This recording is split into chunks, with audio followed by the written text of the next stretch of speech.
Welcome everyone to another episode of Radio Free Cybertron. I am your host today, only today. Thank you. This is episode 710, and we don't even know the date, do we? Today is the 20th January of January 20th. 2021. January 20th, a fairly important day, 2021. And with me we have Chris. Hi. Rob. Hi. Don. Hi. John DeLuna. Yo. And Matt.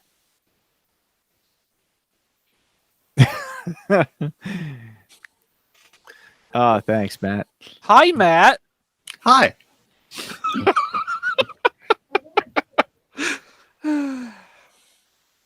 Well, good. You've completely ruined Diecast's intro.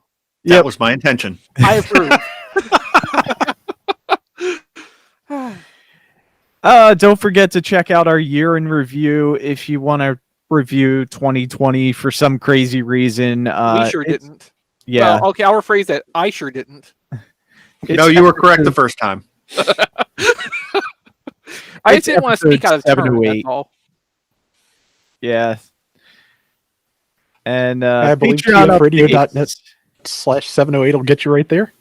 Yeah, the year in review was episode 708. And then last week we had 709, which was our 2021 predictions episode. So if you want to check back on that and see what we think might happen in the coming year of Transformers, see how wild and crazy our predictions are, and then of course bookmark that for about a year from now and see what's come true or not.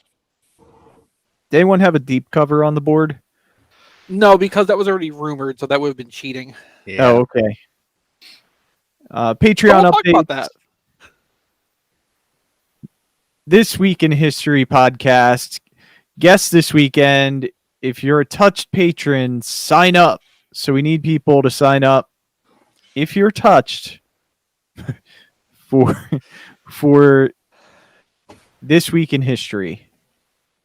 If you're a touched patron, you might get tapped to become a guest host for an episode of the This Week in History podcast. Brian's been having a lot of fun having people from our patron group on and participating in the show, and apparently he's had a lot of them on at once, and he thinks this is great fun. Yeah. Personally, I find podcasting with more than about 4 people to be just kind of chaos, but well, it depends on who you have on. Yeah, Diecast, it sure does. Well, Chris, there's a reason it's called Discord. Chaos, Discord. Ah, I see what you did there. But we're not using Discord. We're using Google Meet. I don't know if he uses Discord for the history podcast. I think he might. He might. And the only thing you need is a headset, decent microphone, and a good microphone, and decent internet. Yeah.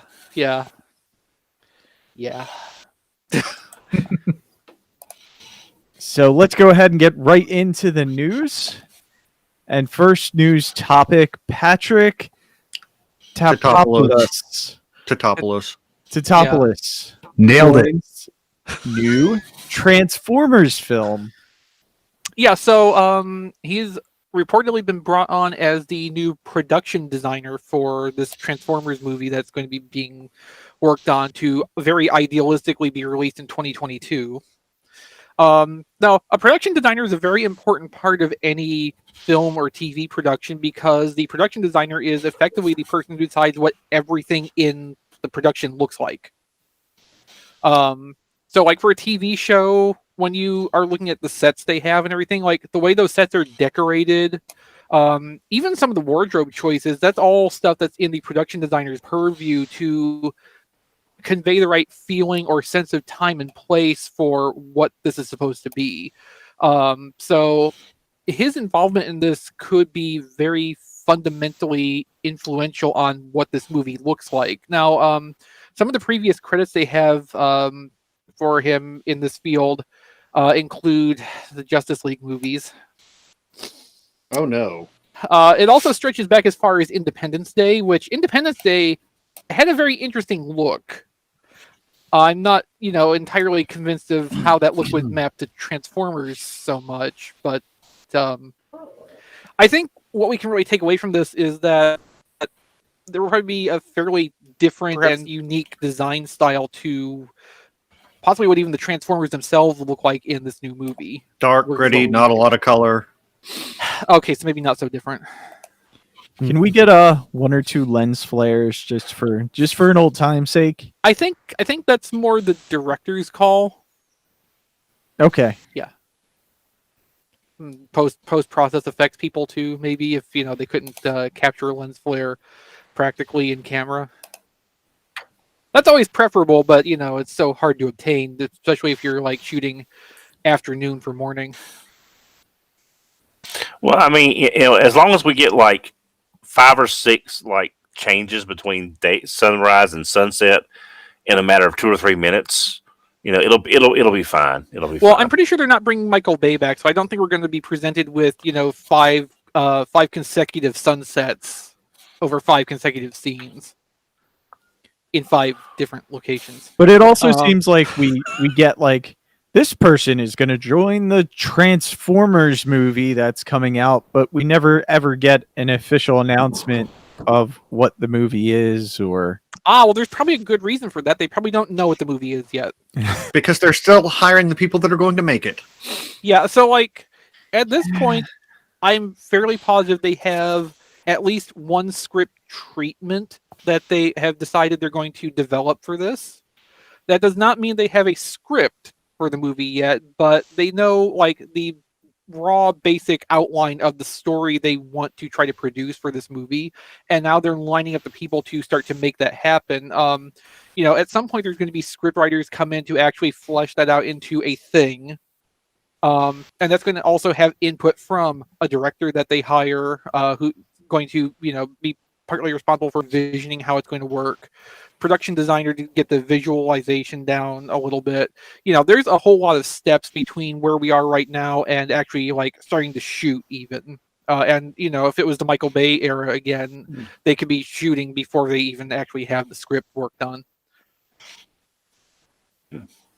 And we have to remember that even though Spaceballs did tell us that, there's instant cassettes that is already out in homes before the movie is finished, you have to get to a certain point before that kicks in.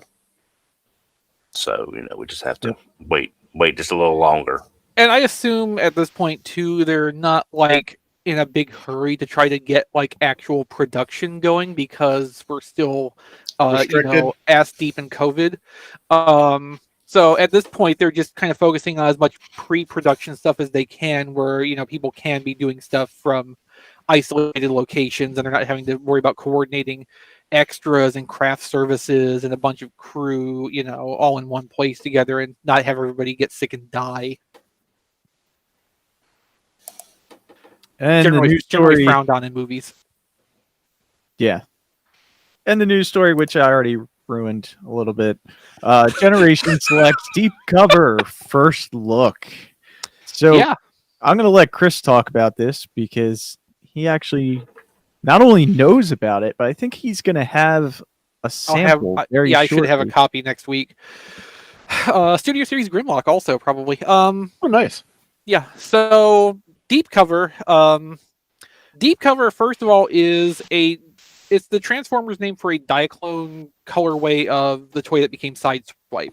So it's a black Sideswipe with blue details, distinct from G2 Sideswipe, which is a black Sideswipe with red details. Big differences, I know.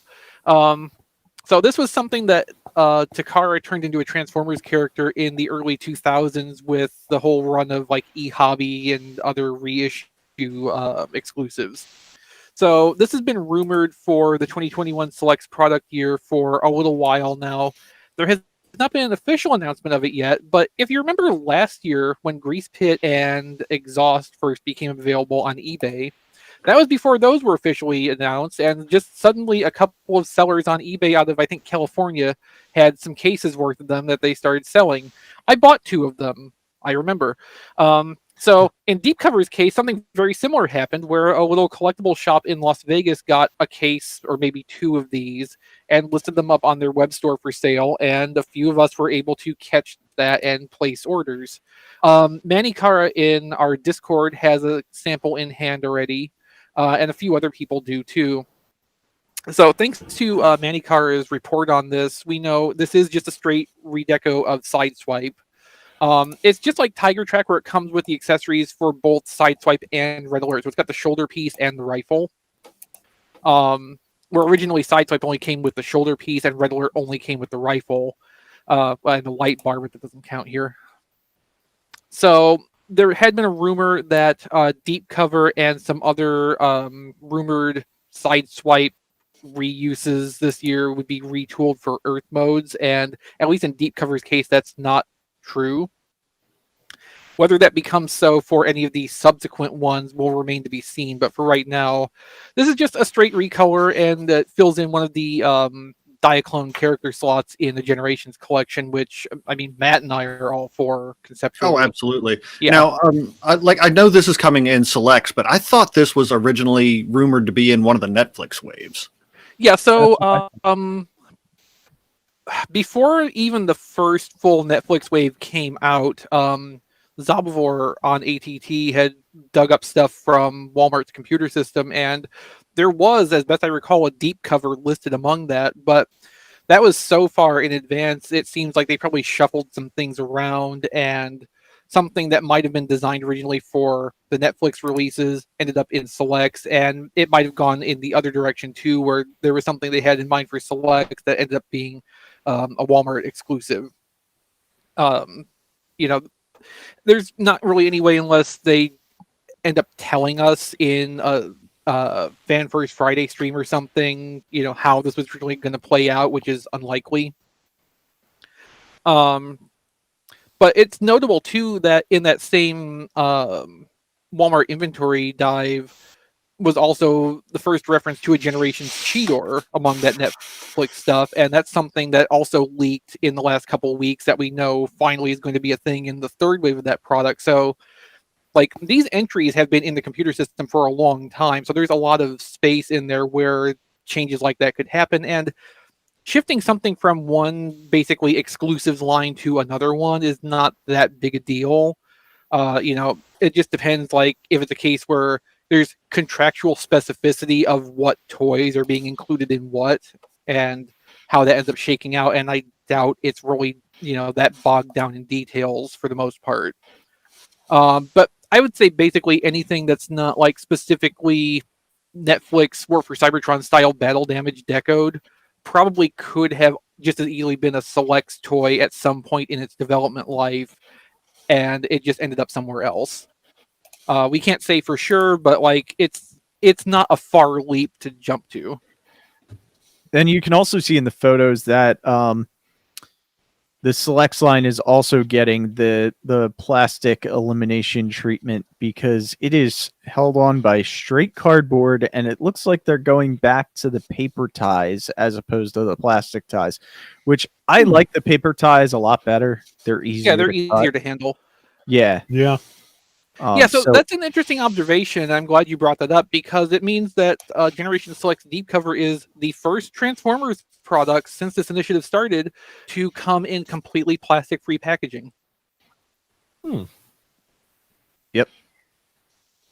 Because, of course, Select's boxes have no windows at all, and if they put paper ties on them, then that eliminates the last little bit of plastic. So this is all paper products now.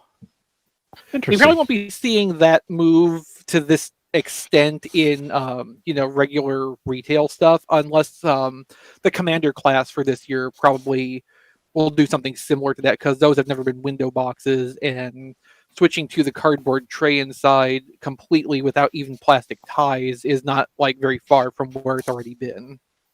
I support the paper ties. I would like to see them sooner rather than later. Yeah, I mean, we had these in the past, and one thing we heard about them, I think maybe from a BotCon panel or something, was a finding that they had a tendency to cause paint rub on anything they laid across that had paint operations on it. But, if as long as they're careful with how they package stuff to make sure that the spots that are tied down are just bare plastic, that's not even going to be that much of an issue. Yeah. But that's I'm looking at that supposedly why they went back to tampograph on. plastics. Yeah, I'm looking at that tampograph on Deep Cover's hood and where the tie falls on that, and that could be a thing depending on how consistent they are with getting it across that specific point on the robot. Yeah, I mean, I think the paint rub thing was kind of an edge case on this, but it's something that they took seriously enough to decide to go back to the plastic tie downs. When they started observing that it was potentially an issue. Also, since this seems to be using the same deco masks for the most part as Sideswipe does, the white part of the lower torso is actually also. I'm just wondering if maybe now there may be no correlation, but with them going to this plastic-free packaging and the cost savings that they're probably estimating on having down the road, I wonder if that's probably why we're seeing, or at least one of the reasons we're seeing more things with paint, and we're getting a little more paint even on the main line than what we were getting several years ago. I'm just wondering if that's factoring into it, a smaller packaging costs just translating into a higher production value. So I don't know that it's actually cheaper. I think it might cost it the same, if not more, for them to use environmentally friendly packaging. it kind of depends. So, like, the plastic tray inserts that we're used to are done on a vacuum form machine. And for those to be consistent, they can't vacuum form them against the toys that they're packaging.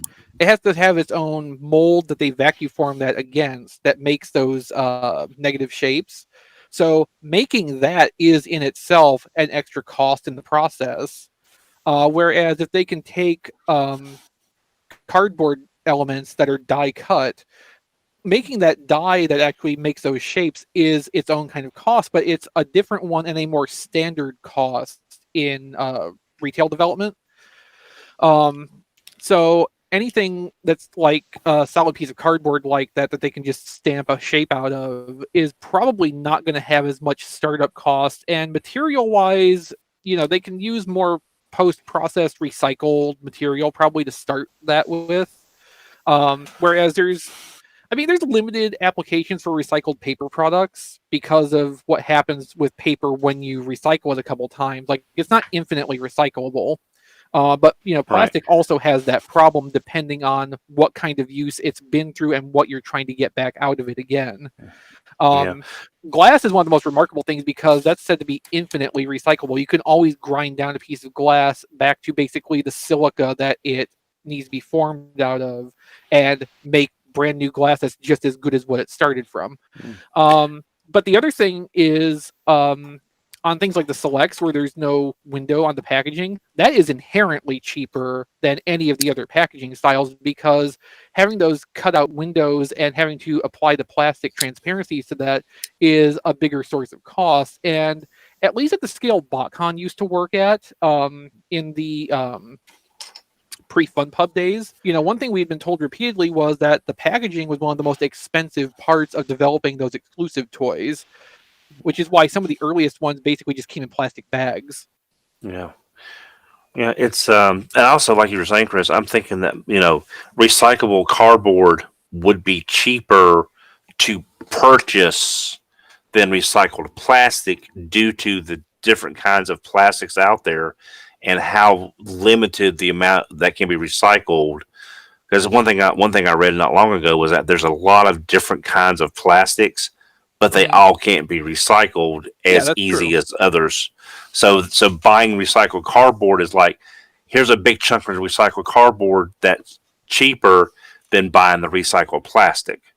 Yeah, and the other thing to think about too is that besides the inherent environmental friendliness of it as a renewable product, being a renewable product means there's not as much immediate demand for a certain quantity of the material that's available because, like, you can keep farming new trees to get the pulp to make the cardboard from in the first place, and any recyclable stuff that you add to that extends that. Like, it's if there's a cost savings in it, it's not going to be like a huge thing, but there's definitely elements to using the plastic-free packaging that can potentially be cost saving over a volume. And Right. that So, I is mean, important and I'm all just as for much this. as the environmental friendly aspect of it.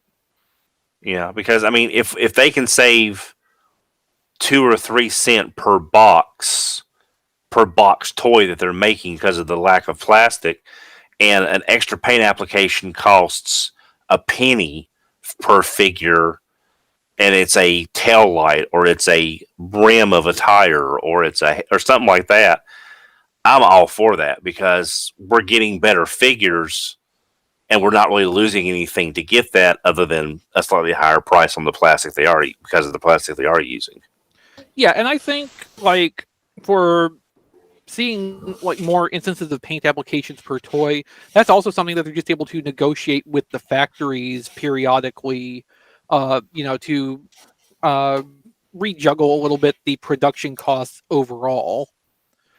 So, if they get a better deal with the factory per this period, we might see that reflected in a little bit more attention paid to each individual toy because they have that bit of budget available to them. What's next, Diecast?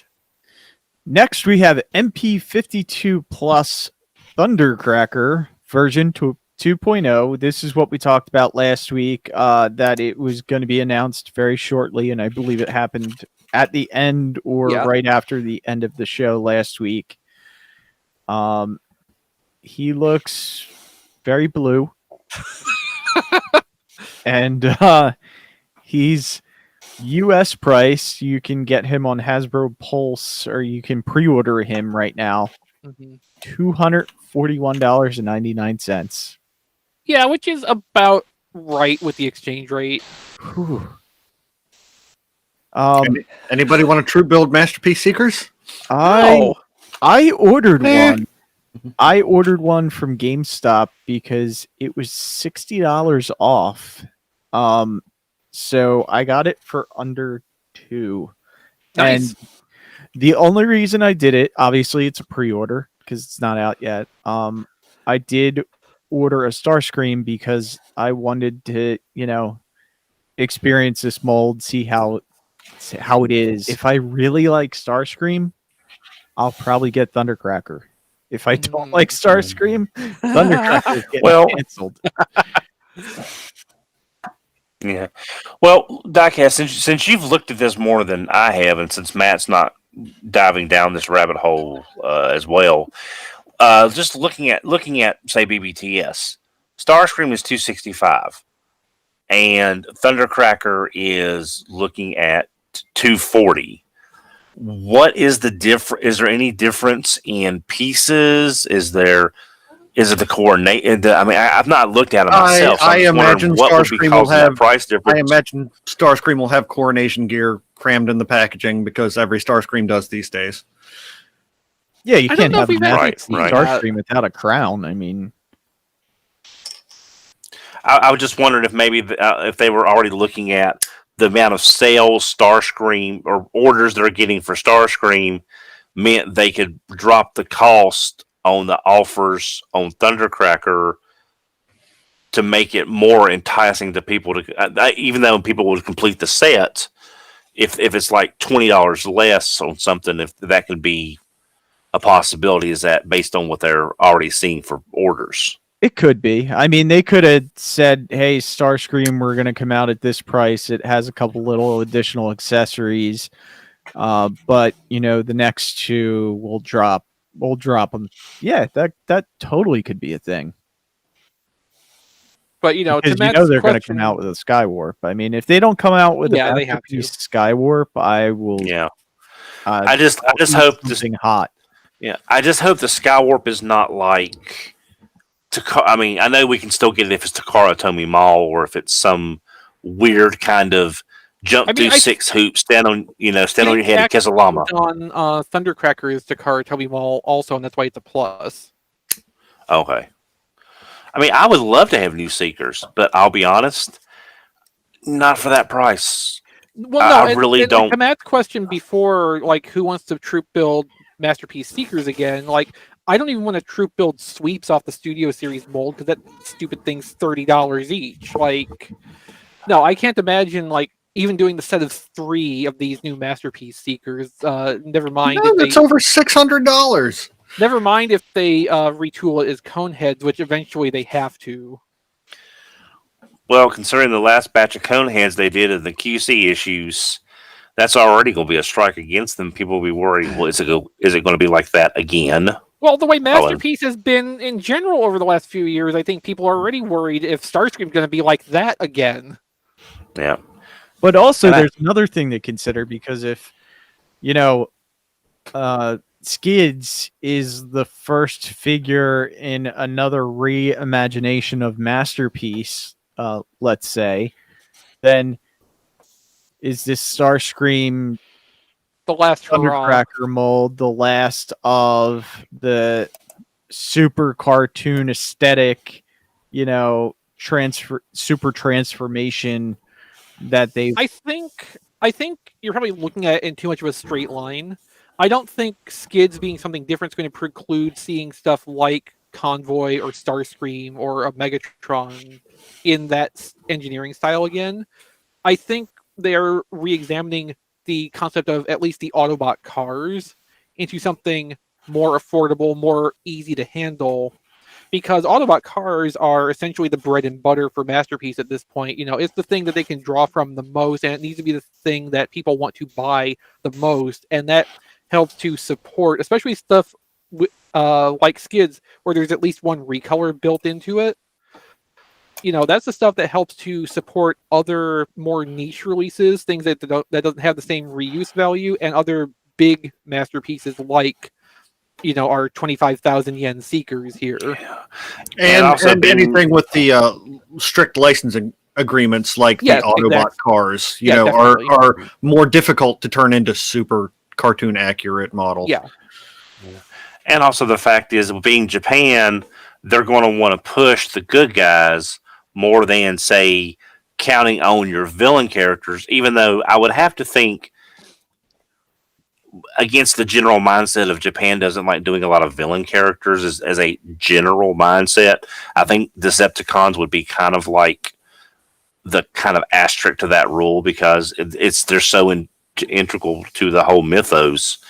But they don't want to have your $250 Seekers be what they're relying on to push sales, when you could get an $80, $90 Autobot car compared to, say, a $140 Hound that has issues. The other problem with Masterpiece Decepticon characters in general is that they're all bigger than the Autobots, just as like a basic feature. So if you imagine them trying to do, for just an example at the top of my head, a Masterpiece Blitzwing. Imagine them trying to do that, standing a head taller than a regular Seeker, having to have 2 modes that actually work. It's going to be a huge amount of cost on that, and that's something that maybe they could release a Masterpiece Overcharge afterward for the 5 people who remember eHobby did one of those once and actually care. At least 2 of which are probably on the show with me right now. But yeah, Matt, I was thinking of you and Don specifically. But for that, it's a huge investment, low return, and it would have to have a high price point just to justify the development and the build complexity of it. It's not something that's going to even be on a short list, even though the Triple Changers for the cartoons purposes are reasonably iconic characters for G1. Yeah, but it's not something because they're not another Seeker or Tape. Yeah. But there's also a third reuse. Since Titans Return gave us Megatron and Blitzwing, they could always do a Megatron for Blitzwing. No, Dawn. Bad Dawn. I'm just saying Time out. Precedence is set. I'm just saying the precedence is there. Thanks to the Titans Return. So, if they wanted to do that whole Megatron Thundercracker thing, that was like an early thing, you can have 2022 done. Oh, okay, all right. I just want them. I just wanted to point out it was possible. I just want them to do, before we move on, I just want them to do a Masterpiece Safety Astro Train. Well, I We mean, kinda- they would be looking for recolor possibilities on that. So, yeah, I the mean, mock tackle inspired colors. What else are they going to do? I mean, it's not like you couldn't get a victory shuttle out of that Astro train. It's just way too different. And the only thing you could do with victory shuttle would be the bravery color, which would be all sunrise colors. Yeah, that's which, a whole that's rights not gonna work, issue. So Now with that's a whole Masterpiece, thing there. So it's just with Astro Train, you pretty much just have to do, if you wanted to use it again, cartoon colors versus toy colors. Yeah, that's the only thing you can do. Yeah. And it's the same problem with Blitzwing, though. Like, it's going to cost so much in the first place that you're not really going to get a lot of traction on what I would call a niche recolor out of it. So, like, and more the than the bad guys thing in Japan, which is a perfectly valid point, Don, I just think the cost prohibitive nature of what the Decepticons need to be is a bigger part of why we don't see many Decepticons in Masterpiece, and probably won't ever. And because it'll be ones that you can get these multiple. Go ahead, Don. No, I say, and because what you're going to see are the ones that you can get your recolors out of, either as Starscream, Skywarp, Thundercracker, or Shockwave with toy versus cartoon stuff. That the bigger characters, they know they can get those reuses out of. Yeah, you're right. And speaking of things finally showing up on the shelf, we have R.E.D. Red Collection. Yeah, Red Collection, Cheetor and Arcee first sighting.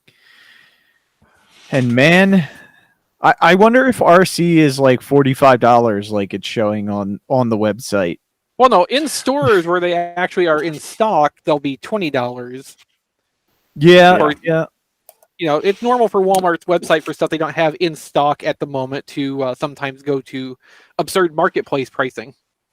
Yeah. But no, that's not the case, though, because if you look at it on the website, it says sold and shipped by Walmart.com. So, and Walmart's algorithm probably has been working based on what marketplace sales are going for, because they don't just look at their own marketplace, they will pull from Amazon too. Yeah. So, just like any sources they can to figure out a pricing algorithm, they will, and then sometimes things like this happen. But it will probably, when Walmart actually has it in stock to ship, go back down to the suggested retail price. The same or similar thing happened with 35th Anniversary Sound Blaster. But then once it actually came in stock, the price went back down. Oh, okay. Yeah, because see, it's weird because Megatron, Bumblebee, and Cheetor, I'm looking at the website now, they're all $20. Arcee's the only one that's jumped up at 40. Which is just, you have to either it's the whole marketplace thing or Walmart.com just blew a fuse. I'm really impressed with these two figures. Looking at the photos, it looks like they have more paint than the first wave. They look pretty decent. The sculpts look better. Cheetor's colors are wrong. Cheetor's colors are wrong the same way that Kingdom's are, but they're wrong in different ways. So, we have two modern Cheetor toys in the matter of a couple short months, and neither of them are actually correct. Also, we've found out with Kingdom Cheetor that the yellow plastic they used on it is brittle and fragile, and we've already had reports of hinges and things breaking. So, enjoy that. Yeah. Well, and also the fact that you're going to have show accuracy, because they're trying to capture the fiction these figures came from. So Cheetor would have a lot more details need to be painted, but and they're then in the wrong RC colors, being Juan. CG. That's the problem. Oh, I know. But I'm saying they're in the wrong colors. But I'm saying, if you're going to try to keep the basic theme of show accurate action figures from the series they're based from, you're going to have certain extra levels of paint or details. Otherwise, you're not really doing what you're supposed to be doing with the robot enhanced details. You've got to have the extra paint to make RC look like RC. Otherwise, you're not really achieving what the goal is for the line.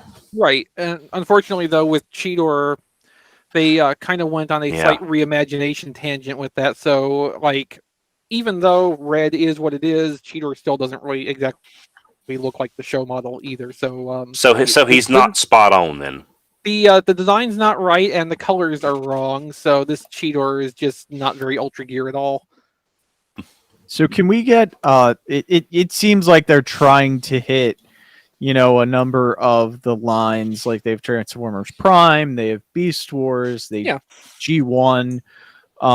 Can we get an Alpha Q from Energon? No, we cannot. No, we cannot and shall not. No, we I mean, can't. I have one right here in a box. I'm sorry. Somewhere. It's better in the box. Don't take it out. Matt, you don't want to have. No, it's not even good in the box.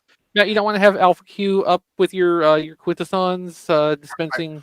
I ran out of room.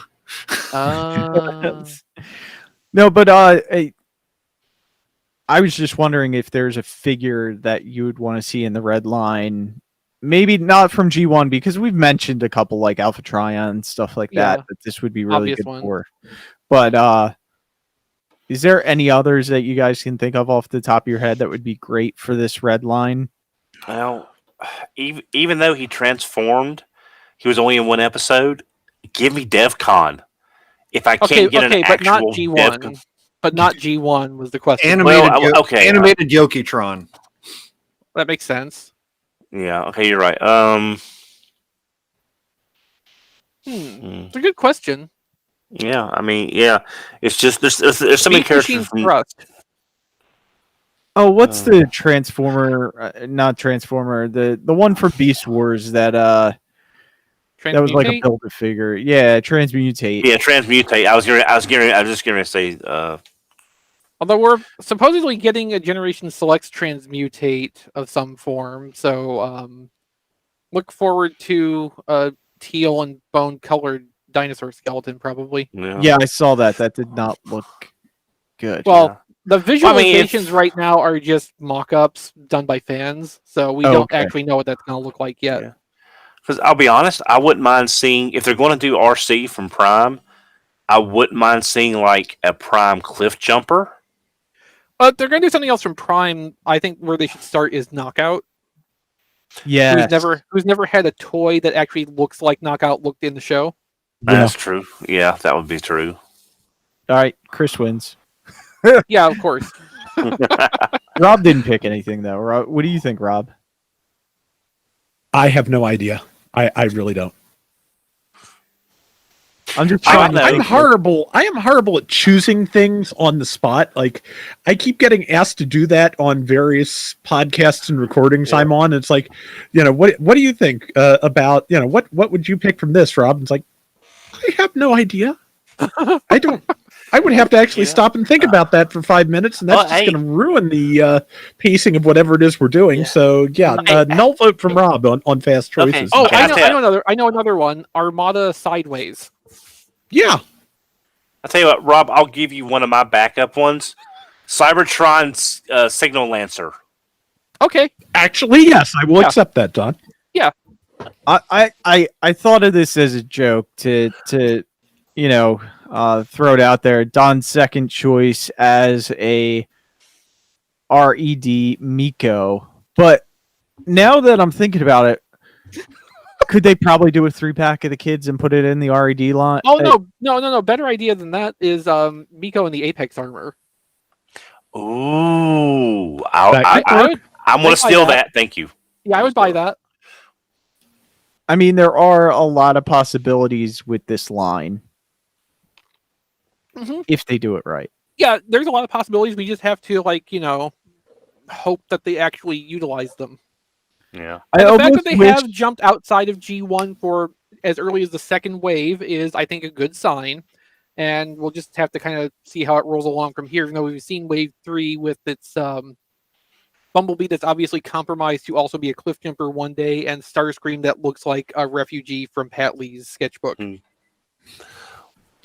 I just wish this was like the Masters of the Universe Origins line, where it's only a Walmart exclusive for like the first year, and then it gets released everywhere. Because I feel like if it's only a Walmart exclusive, it may not have longevity. I think you're right. Yeah. See, you were saying you wanted to be like the He-Man Origins. I thought, oh, so you don't want to find it either? Well, no. Now that the Walmart exclusivity is done, you're starting to see them at Target. You're starting to see them on Amazon and Big Bad Toy Store. You're starting to actually be able to get these from more places now.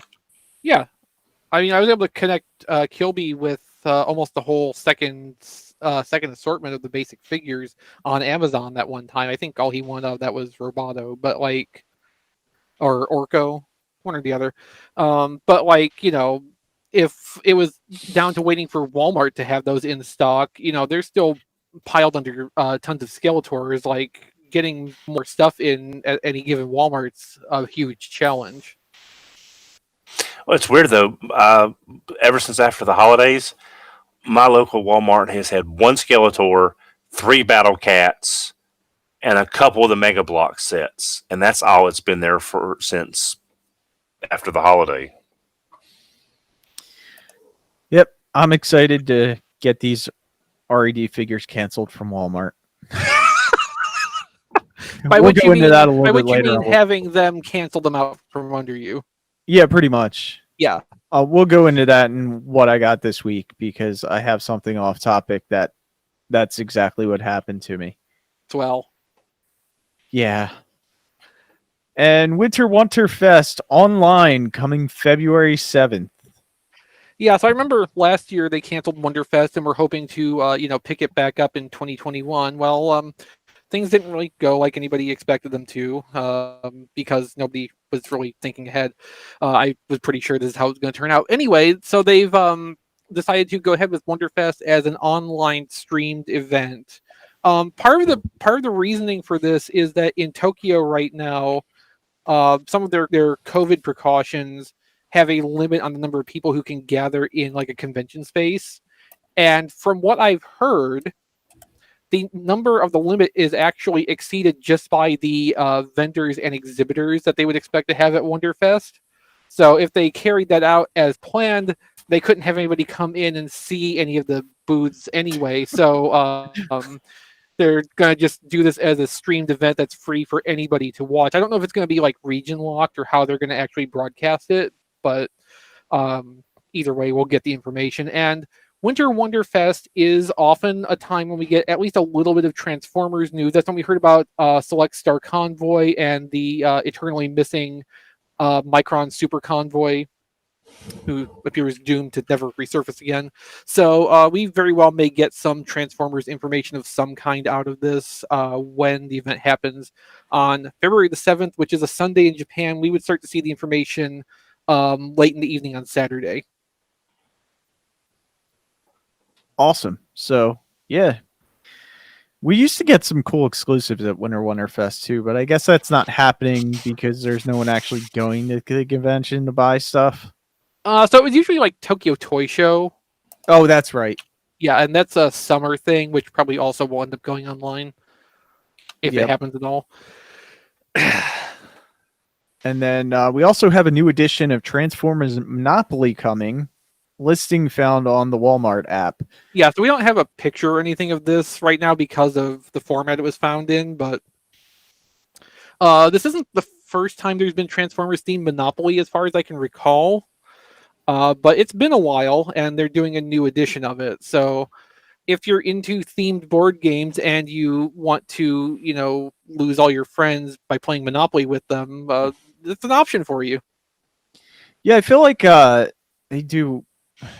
It used to be special when they did like a special Monopoly like this. Like they would do like one a year, and now it's like one like every week. Every franchise gets a Monopoly game. And so, I feel bad for the guy collecting the special edition Monopolies because that's got to be a difficult one to do. I want Happy Days Monopoly, where one of the squares is jumping the shark, where it's just like a meta commentary on themed monopolies. I actually bought that Transformers Monopoly. Do not jump shark. Do not collect $200. Go directly to shark. Yeah. Do not pass go. So it'd be like Boardwalk, and then instead of Park Place, that's Mork and Mindy. Like Happy Day, is a No, it's Boardwalk and then Shark Place, Don, because we're talking about jumping the shark. Keep up. Okay. Sorry. And then there's also a Shark Tank where you can either lose all your money or win some. I think that's its own board game, though. Probably. Yeah, that'll be coming at some point in the future. So if you're interested in that, look forward to it, I guess. Yeah. I like this next news article for Chris. Earthrise Skywarp and Thundercracker 2-pack back up for pre-order at Big Bad Toy Store and Entertainment Earth. Yeah, so this it's not the clear. Amazon one that Chris had a hard time getting. No, right? that was Ramjet and Dirge. Oh. Skywarp and Thundercracker was the this Target was exclusives, which I had no problem getting multiples of, and I did. No, this is interesting, though, because it's not entirely clear what's going on here. So there's two possibilities. One is that this is a second production of them that are going just generally to fan channel retail, which means Target's exclusivity on the set was time limited, which, that's fine. This is an easy way for a lot more people to get their hands on these sets. They're up for pre-order at about the same price Target had them. The other possibility is that Target had a lot of undistributed stock of the set, and by whatever means, Hasbro ended up buying that back and is redistributing it, like what happened with the Netflix Wave 1 spoiler packs. Well, Netflix Wave 1 spoiler packs I can understand. Yeah, that was a disaster. Yeah, disaster. But Skywarp and Thundercracker weren't a disaster. So yeah, and I don't have an impression that Target had any problem getting those distributed out and sold through all their stores. So I don't tend to think the buyback theory is what's going on, but it is the simplest explanation in general. So that gives it some veracity. But if it is another production of these specifically for non-Target retailers to take advantage of, that's a good sign for other things too, like say G.I. Joe Classified, which 6 months from now, Fireflies and Red Ninjas, all that stuff that people have been unable to find because of scalping and really low stock numbers at Target might be stuff that people are sick of seeing everywhere else. And hopefully so. Yeah, and I think there is a little validity to possibly doing a second run, just because I've seen that with what's that? The G2 Seeker. Oh, Sandstorm. Ramjet, yeah. Sandstorm that just came out. They are doing another run of that. Whether that was the initial plan or not, I don't know. But there's another. Yeah, I saw the one pre-order around May. notifications going up for that. What's that? I saw the pre-order notifications going up for that, and of course, they're doing the second run of some of the Titan class figures. So it seems like they've become aware of the need to do some of these toys more than once. And if their agreements with Target at least allow for, non-perpetual exclusivity of this stuff, it is a good sign for everybody, basically, as long as, you can be patient and wait for that second chance, not at Target. Yeah, I mean, I'd rather get it first chance. Of course. How long have we had those? For about 8-9 Since months? the summer. Yeah. So. Since July. Okay. God, it feels longer, but 2020 felt like 5 years. Ever. Anyway. Yeah, it felt like forever. Yeah. So, yeah, I'm liking this. It's not for me. I don't need it, but I'm glad that other people are going to get the opportunity to get them if they didn't have a chance through Target. I would love to see the same thing end up happening with Amazon's exclusives. Have the Ironhide and Prowl pack available through Big Bad Toy Store and the other fan channel retailers, those cone heads, any of that stuff, because those are high demand items and they sold through kind of quick. And some of them came with quality control defects, and by the time it was possible to actually put in for replacements, there weren't any anymore. So there's definitely reasons why you would want to see those reappear. So hopefully that's something that is possible for all these exclusives given enough time. And considering the amount of fan backlash across the board For the the Target last stuff, 6 especially. yeah, of over the last 6 months of that past 5 years, as Diecast said, I mean, they saw that everyone was having issues across the board with many of their releases, many of their products. So this could also be done as like spin control as far as putting it back out there, trying to get some of that goodwill back as well. Maybe. And Don, you're absolutely right. And the reason I'm saying that is I was on the phone with Hasbro customer support yesterday, Oh boy. as instructed by Walmart, who didn't send an item and said, we don't have any more, call Hasbro. I'm like, well, it's not their fault you didn't ship an item that you were supposed to ship to me. It was the pin that came with the Mandalorian figure with the child. They didn't ship the pin. Yeah, So I've heard a lot of people experience that. Yeah, and I called Hasbro, and the rep that I was talking to was very friendly, very nice, and I was like, listen, I know this is probably not your fault, but they told me to call you. Like, I don't know why, but Walmart gave me your number and said call Hasbro, and the rep that I talked to was like, yeah, we know about the issues with the exclusives to Target and Walmart, and he specifically named them and said they're looking into it. Now, this is just a customer service rep, but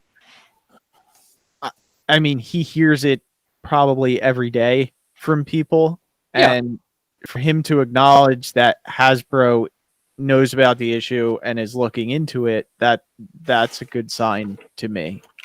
Yeah, I think so. So, yeah, then that's why I think you're right, Don. They know they're trying to do something about it, and it may be shortening the exclusivity contracts with these stores to say, hey, after 6 months, we can make it and sell it through other channels. Mm-hmm. So this last item here, I don't want us to go like too deep into this, but I thought we should probably acknowledge it. So just recently, Flame Toys put out a revised concept art piece for that Windblade that was such a topic of conversation a little while back. Which, to be fair, they made it kind of better, sort of. But then just in this past week, they released another piece of concept art. They're doing a model kit of RC, and it's probably exactly what you expect, given how I introduced it. And by the tone of your voice, and by the context, and by the history of the character of RC. And if you could see my face right now. Yeah, it's for some reason, they, not just Flame Toys, but they keep making cheesecake pinups of these characters come to life, and it's like, not what we're looking for, folks. Can we try? Nicey. Yeah, this one is not that. To me, this one's not that bad. It could be better, but it's not like, boom. No, So it's not compared to, for example, Nicey. It is fairly restrained. So So with Flame Toys and what they're able to do, like, I appreciate that they have the wherewithal to examine other interpretations of the characters, because we've gotten some interesting stuff out of that in other applications. And like, this is not to our taste or interest per se. Now, there's definitely people out there who think this is pretty cool and they like what this is about, and that's fine. That's absolutely fine. I'm not here wanting to put judgment on anybody, but as an official product, as the first representation of the character in this format, like, it's not what I personally want to see. And there's, like, they could do an IDW RC, for instance, the like Robots in Disguise era one, which is an interesting redesign. And they could do their own original interpretation that just kind of goes in the other direction for this. I'm not saying don't ever do this style or like the style of the Windblade that they've shown us, but like, I just don't want start with this. I don't want it to be the only option from this format, just because they have that freedom and flexibility to be more imaginative and do different things. Both because, model kits, different audience, not having to transform. Like, there's a lot of factors here that give them that freedom. And I just want to see that explored in more ways. Like, even for other characters that are interpreted in different ways, like, I would like to see, one or two more passes for those by other designers or artists putting their spin on them. Like, give us variety in a lot of stuff. This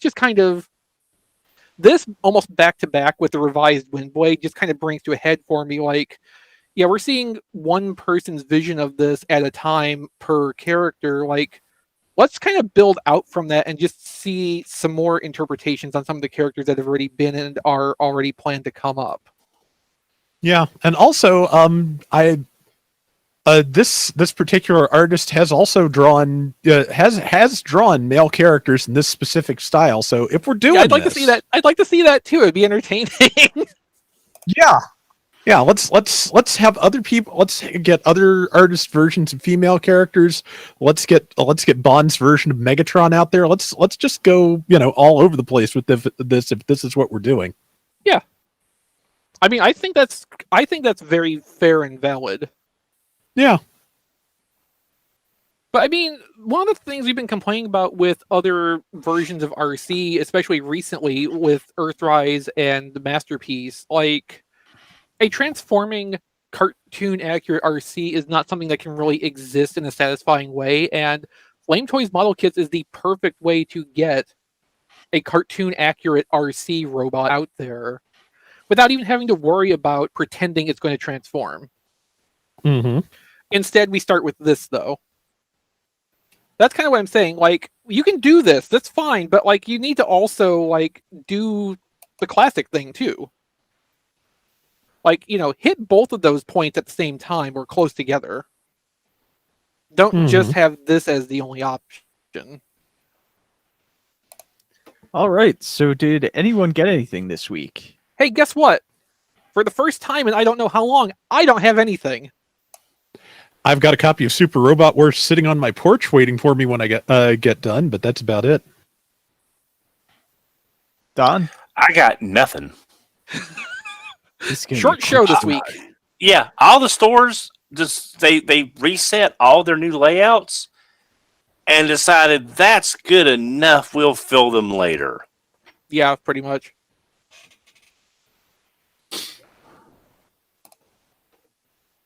How about Matt? Blade Runner wants to know which Super Robot Wars first, though. Yes, I actually did get two things I'll go over really quick.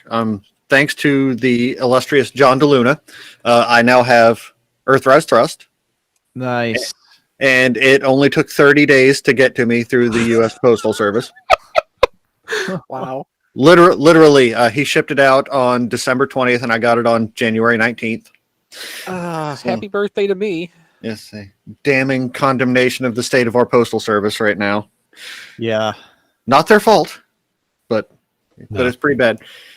And today in the mail, I got from the wonderful Mr. Donald Ferguson, I got the Silver Centurion Marvel Legends Iron Man. Was that the nice Walgreens one? Yeah. And this only took 2 weeks to get to me because Don lives in the immediately neighboring state. How long was Don sitting out before he actually mailed it to you? Well, once Matt paid, I got it out in like 2 or 3 days. Yeah. Oh, so it's Matt's fault. Yeah. I see how it is. No, it's not Matt's fault. And it's weird that. Well, to be fair, we both kind of forgot about it, and like he didn't tell me how. I didn't pay him because he never told me how much he owed me, and we both kind of. I was helping to move an entire house in a week. Yeah. So I was just like, I forgot. Yeah, he had it for a while because we both forgot about it. So yeah, it's very convenient. All these excuses you both have. The thing is, though, Silver Centurion armor is not one of my favorites. It is one of mine. But that is a strikingly good looking. It's sort of like, to me, it's like the Mark V. It's a very different take in the whole gold, red, gold run around it, and it really stands out. and they made a really great looking figure of it. So I'm glad I was able to pick one up for Matt. It's not my favorite armor, but it's a great looking figure. Yeah, it is a little different from your standard Marvel Legends Iron Man because he has like a higher molded collar and kind of an oddly cylindrical shaped helmet, which means he has a very long neck stem. So you're not going to pull this helmet off and put on a Tony Stark head. It's not going to work. So he is just doomed to be completely ironed up Iron Man forever. But he looks good, so. How about John? If he's there. Yeah, I'm here. Let's see here. I only got a couple things. I did get, actually, as a quick aside, I did get to finally open Kingdom Megatron. So I have thoughts on him. I really, conceptually, I like him. So I'm going to give them points for trying. I don't know if they were specifically trying to make him feel like a like one of those cheap rubber dinosaur toys, but he feels like that in a charming way, not in a super negative way. So in Dino Mode, he really does feel like, a $2 Tyrannosaurus Rex toy that you get in a bin.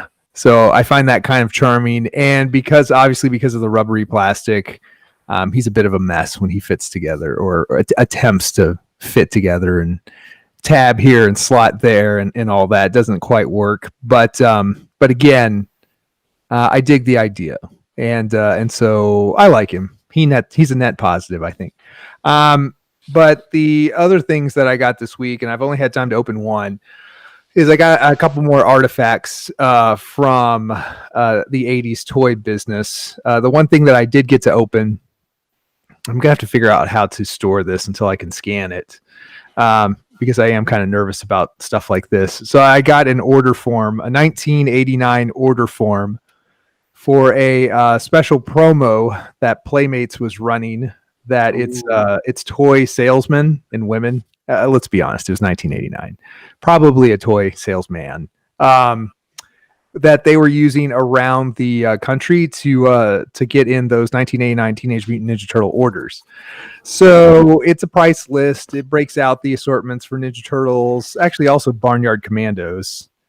And it's got everything you want from obviously the item, the units per carton, your unit price, and your grand total. Obviously, minimum $1,000 order.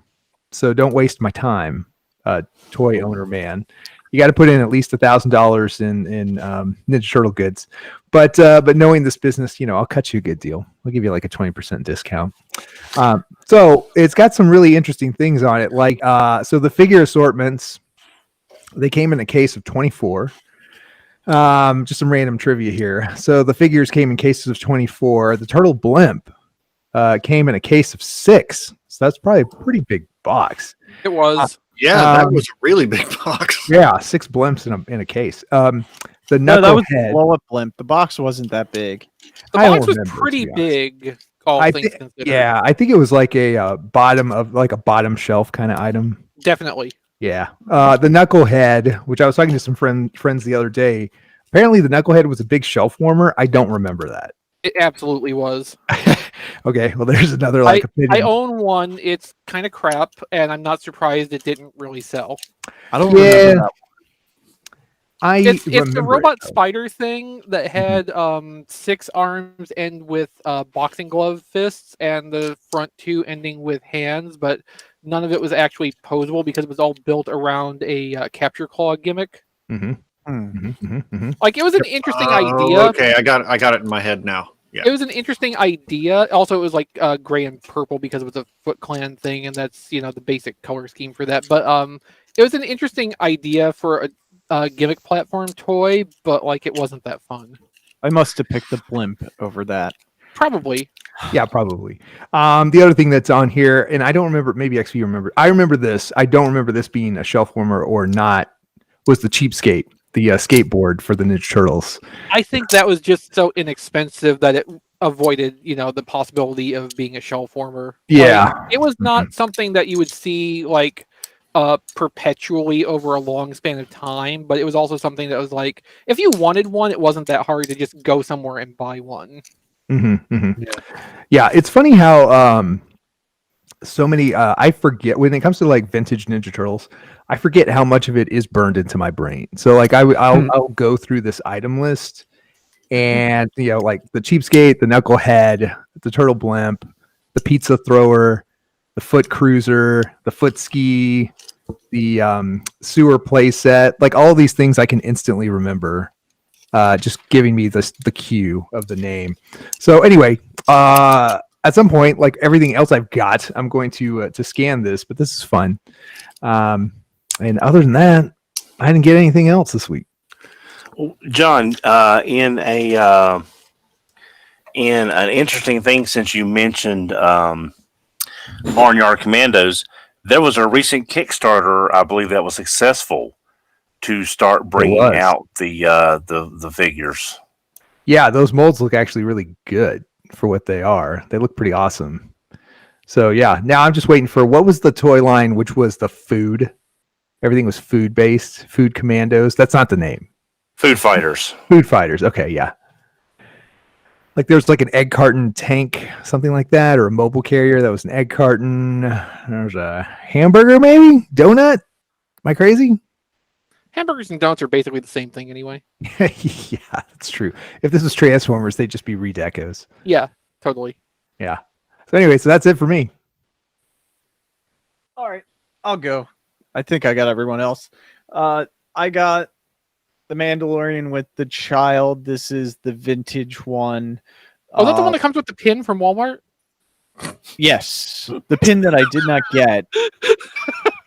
The worst part is I pre-ordered this. They canceled my pre-order, and then 2 days later put a whole bunch of stock available to buy on Walmart.com. So why did they have to cancel my pre-order? It just seems like their typical practice. Yeah, like they either cancel my pre-order and then put more stock on a day or two later, and then I may or may not have the chance to get that depending on if I see someone post that they're available online, or they do the Netflix Wave 1 and just never send it to me. Yeah. But when I called Hasbro after I told Walmart, like, hey, you didn't send me my pin. I have a pin box. So I was actually like, hey, I can put that in my pin box. So I already had an idea where it was going, and then it just didn't show up. So they were like, oh, we don't have any more. Call Hasbro. And I call Hasbro at the number they provided. And the rep was like, we'll just send you out 2 Black Series figures, random Black Series figures, so because they'll send out something of equal value. So they did that, and that's when the guy told me that they know about the issues. This apparently is a common issue. The funny thing is, which I didn't know until after I got off the phone with him, if you go on eBay, there's a ton of pins of those pins on eBay. So I don't know if they were stolen or there's just a lot of people who got the pins who are reselling them. So did you buy one? I did. Yeah, I figured. Yeah, because it was like $5. Oh, okay. Yeah. So I'm like, I got 2 Black Series figures out of it. I got like $40 worth of figures because Walmart didn't ship the pin. So I'm still, making out. I just hope they're decent Black Series figures that they send, because I don't know what they're going to be. Yeah, the last time I got replacement of equal or slightly greater value, it was like a couple years old stuff that nobody would want. Yeah, they said the dude said it was going to be newer stuff because he was like, oh, it sounds like you're a new collector. or a collector of the newer stuff, I guess you could say. So... that's all I got. So Rob said in our internal chat that he remembered he got something. Yes, I did get one thing this week. I almost forgot. I got Vintage Collection Moff Gideon off of Amazon because they still had it in for retail, and it just I haven't seen the show, but I've always liked Giancarlo Esposito, and I liked the costume design, and it's a fairly nice figure. That still has. I don't know why they do Iron Man 2 style hips on all the new vintage collection things, but that's really my only complaint about it. I really would like them to stop that. That's a good figure to have too, because he's going to be hard to get once the ship comes out, the Razor Crest, because any of those figures from the Mandalorian in the vintage line are just going to look great next to that ship. Yeah, But yeah, I did, that's. I'm sorry. No, sorry about that. But yeah, that's the one and only thing I got this week. I was looking for the Mandalorian himself, but he's pretty much sold out everywhere at this point. Yeah. I did also open up my Elita One that Chris was saying that some of the shoulders were backwards. I initially thought mine might be wrong, but I think they may be right because the point is towards the front and not the back. Chris, you have experience with this, so Well, the one shoulder I can kind of see looks like it has the smaller side of the rivet forward. yes. Yeah, so that should be right. Okay. Because the weird part is the box art conflicts with the instructions. Like the box art. Oh no, she doesn't even have the spike on the box art. Great. But I was like legit confused for a little bit. Yeah, that's actually what it is. Yeah. The box art was probably based off the RC use of the design, which doesn't have the shoulder spikes. So Yeah, I mean, it looks wouldn't be like the first on the time that they just put the wrong CAD asset in. It looks like on the back, the packaging, the shoulders are on backwards. I'm gonna look at mine because I've got my still inbox Elita over here. All I know is the color scheme on that rendering way better than what ended up on the toy. Okay, so yeah. the rendering on the back shows the shoulders in the correct orientation and has the spikes. The box art on the side panel shows the shoulders in the correct orientation because it has the the divots in the front of the shoulders, the little recess part where the rivet goes. But either the spikes are poorly represented here or they are not present on the drawn box art. Yeah, so it had me confused for a little bit. But yeah, John is absolutely right. These tan legs are terrible. Yeah, I that don't know sure why was a choice. What's that? That sure was a choice. I assume it was just a necessity of how the mold lays out.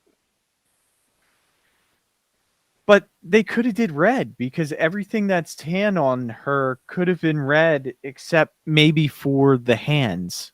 Well, okay, so there's your thing though. So like the hands, the biceps, those would both be unpaintable plastic elements. They'd be nylon for stress tolerance. And it's very possible that the shins are also part of the nylon sprue. So if you have those parts in that color, then all those nylon parts have to be in that color. And the shins were a sacrifice because the rest of the stuff that was in nylon was the color they wanted it to be.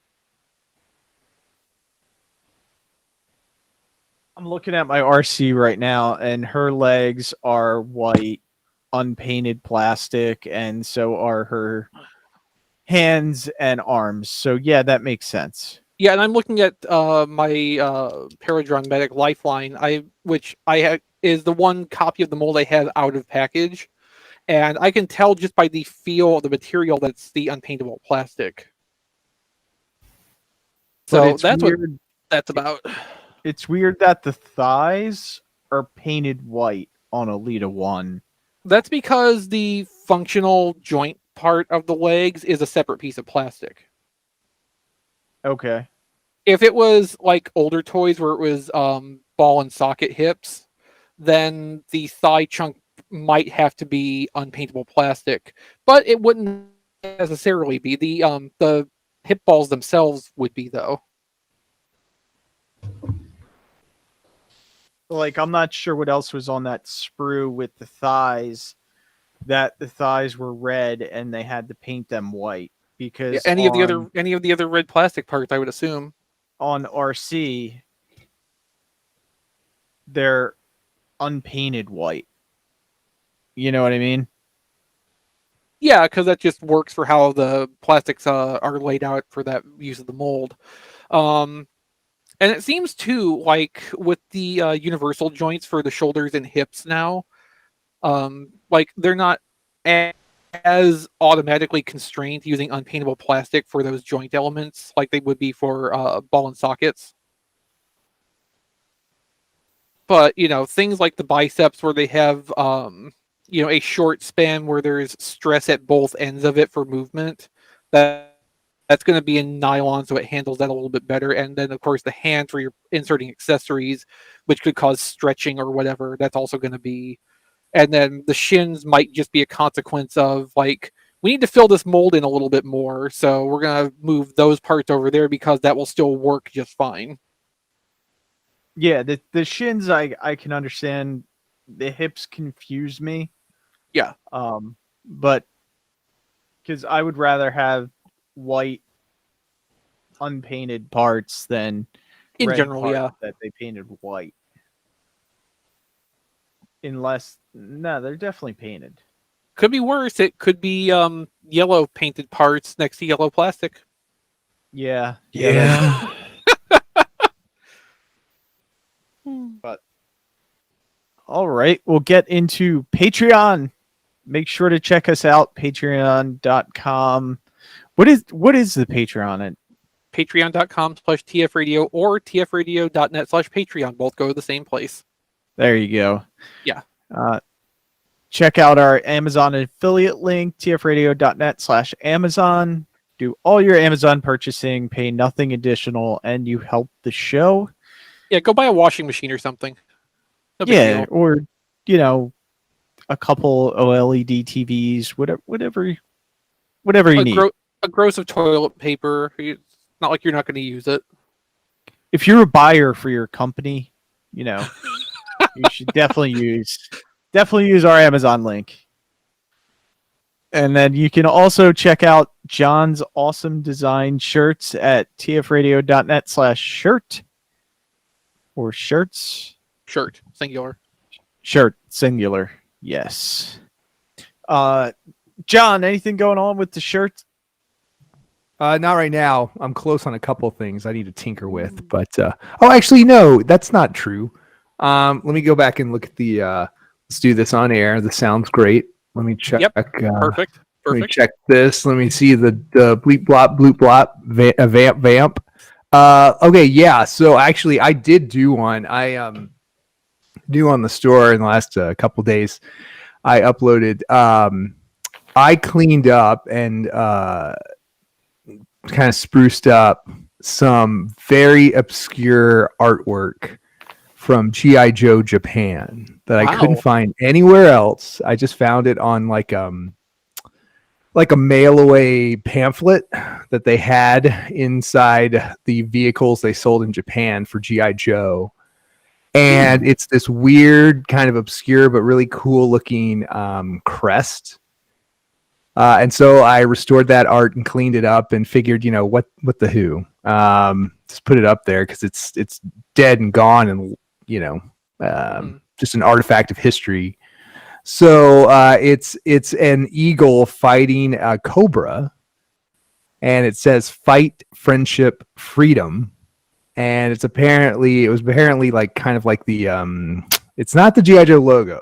So the G.I. Joe logo was in Japanese was used on the packaging, which is its own thing. You can find official merchandise, I think, with that logo on it.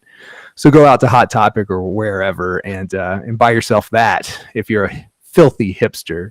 But if you want something super obscure, check out our store on TeePublic or, like we said, /shirt, and pick yourself up a Fight, Friendship, Freedom eagle fighting a cobra. It's really cool. It kind of looks like something from World War II, but no, it was something that was used in very kind of selective instances for G.I. Joe Japan, which, yes, Hasbro thought G.I. Joe would work in Japan. So that's new on the store. And then I am working on a couple of original things. I think I said this a few shows back. One of these things I need to get the sign off of Mr. Headmaster Don, because it features him kind of prominently. So, Oh dear. oh yes. But yeah, there's some awesome designs on there. I got better things to do tonight than die. We've also got some Matt Tracker helmets going on. We got a 3 3/4 G.I. Joe style shirt, which is pretty awesome.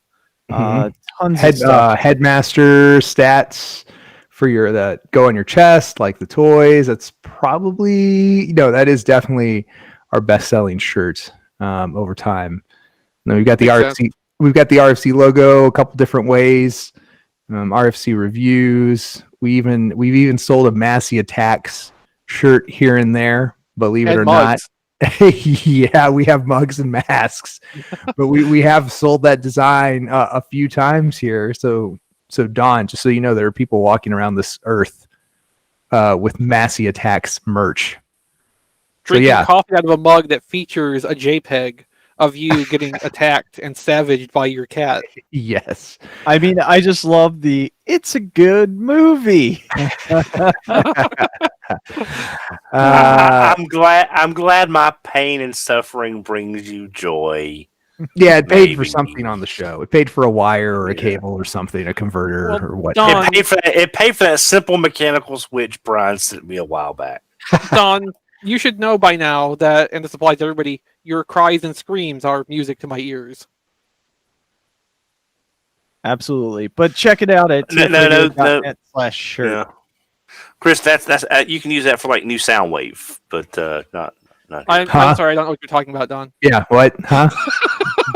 Anyway, mosey on down to our shop. It's more than a shirt shop. Like we said, we sell phone cases and pillows and masks, big and small masks and T-shirts and all kinds of cool stuff with the designs on them.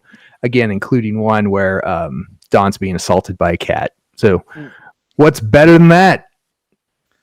I know I'll what's tell you better than that. Our touched patrons.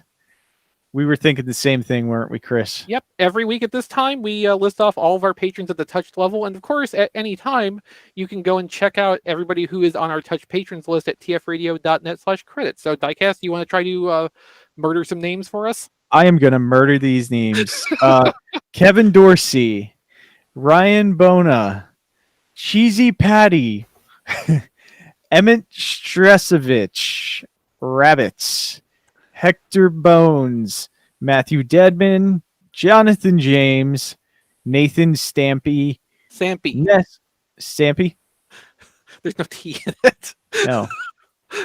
Ness, Joey Russell, Jason Hiley, Mike Mallory, Jason W. Rye, Sean Hamilton, Jacob Owen Lucia, Sean Bratton, and Spider Bob.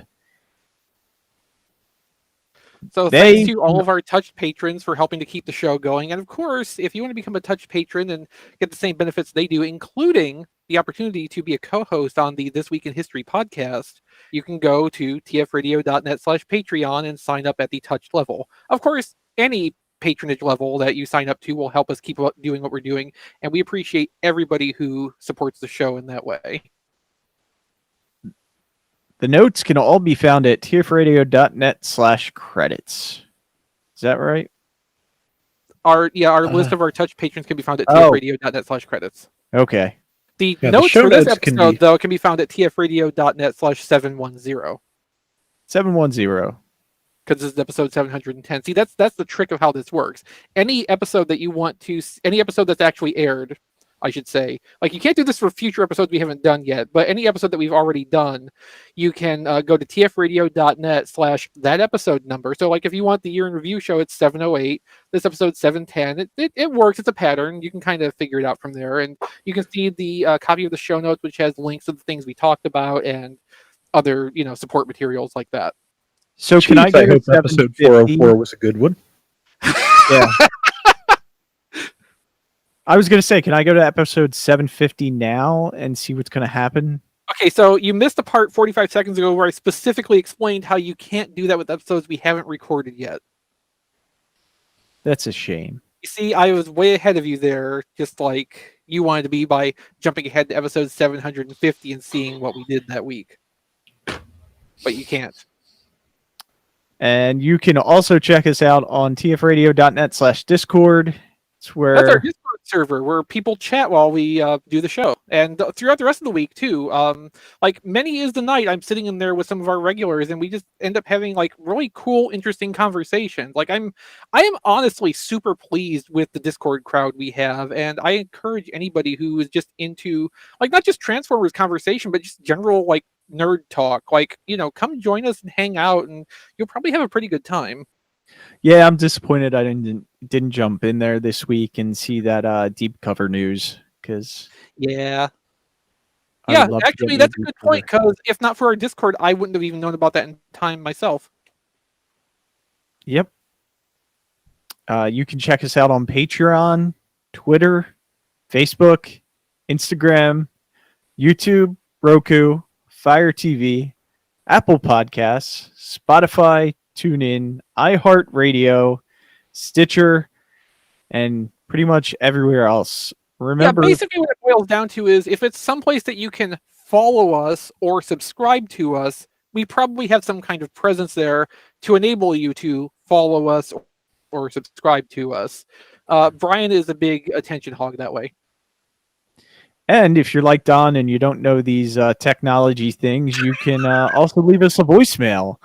Or send a text message. You can also use it to send text at 931-99-GOBOT. That's 931-994-6268.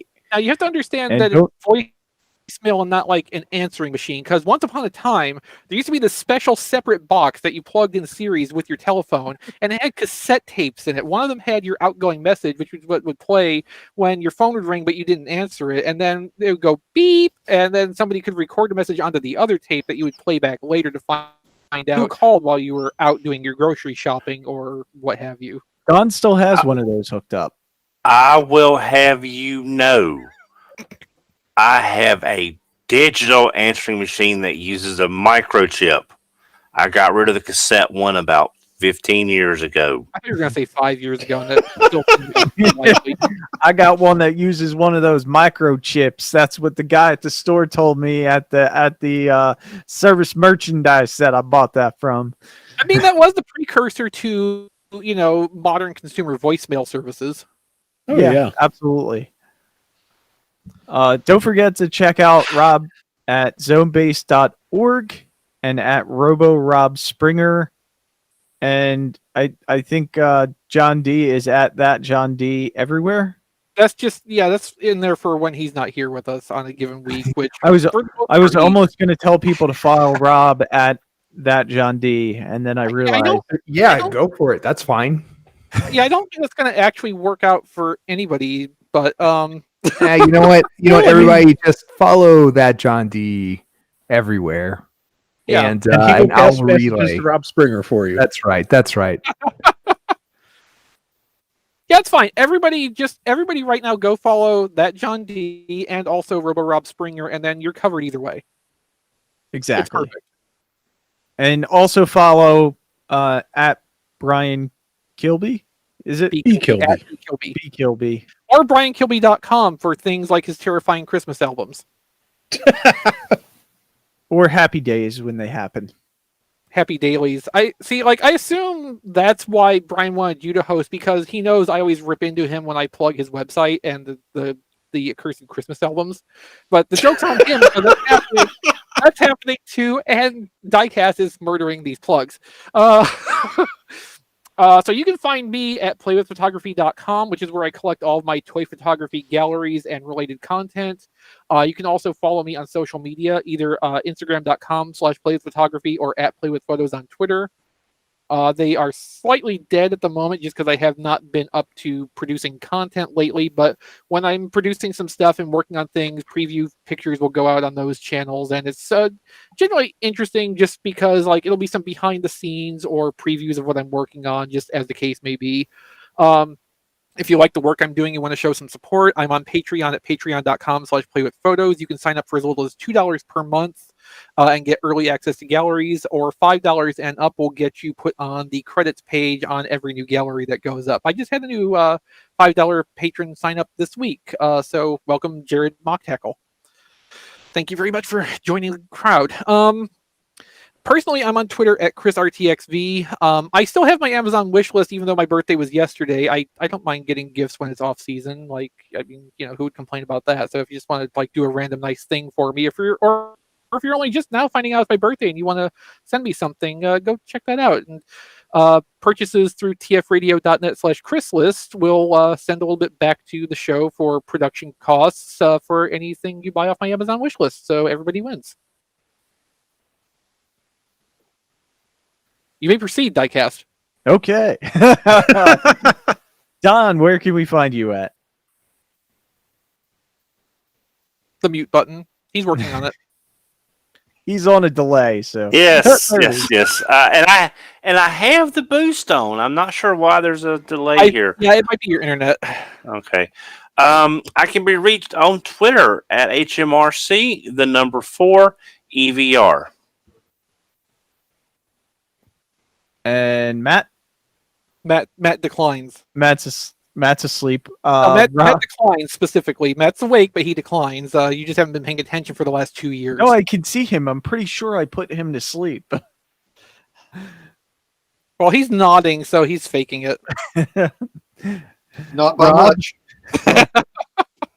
Well, Okay. if Matt was waiting for his sleep to be delivered by the USPS right now, he'll be waiting a while for that. Maybe that's my problem. Maybe my sleep has to come by mail, and that's why I don't ever get any.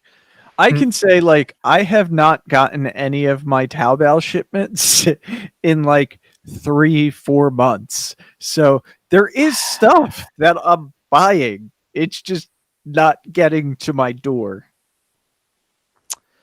So, Rob, how about you? Okay. I can be found on Twitter at Figure Reviewers or Rob Flails.